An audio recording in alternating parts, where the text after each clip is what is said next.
هل أتاك حديث الغاشية وجوه يومئذ خاشعة عاملة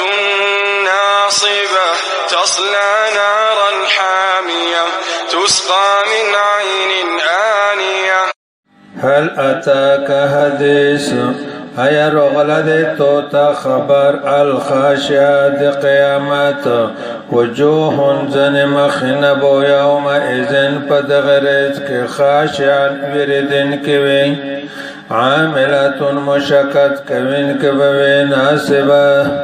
ستړستمان به تسلا نارن سويز و پيور کې حامیا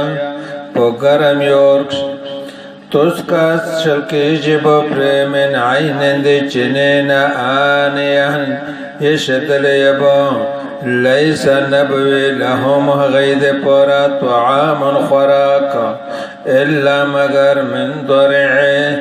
دی ازغید بٹنام لا یسمنو نبچو غول کیجی ولا یغنی او نبد پکوی من جعد الوجنا وجوه زن مخنب یوم اذن پدغرز کے ناعمه تعزوی لسعیها د کوشش پلنا رادیان رازبوی پی جنت پجنت کبوی عالیان پوچت زیکش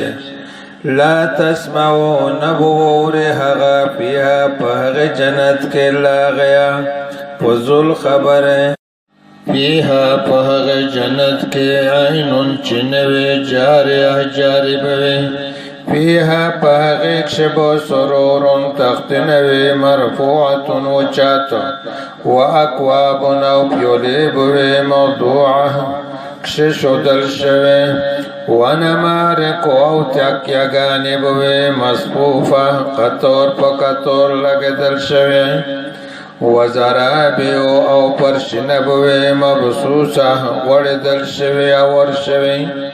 افلا ينظرون ایا نکسی دا خلق الالابل اوشانتم کئی پچ سرانگا خولکت جوڑ کلشو و الى السماء او اسمان تا کئی پچ سنگا روپیات پوچت کلشو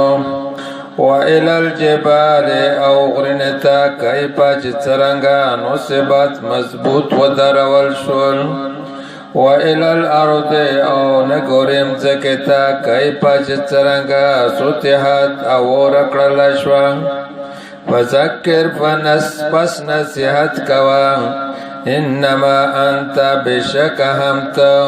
مذکر نصیحت کوین کئی لست علیہم نیت پدی باندے بمسیطر مستلط کل شوی جبر کوین کئی الا من مگر هغه څوک تولا چې مخ وړو وکفر او انکار وکړ فيعذبه الله پس عذاب ورکه هغه لرا الله تعالی العذاب الاکبر عذاب لو سرا ان الینا بشک مشتدی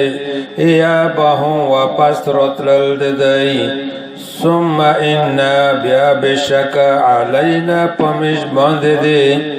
حسابهم حساب کول ددی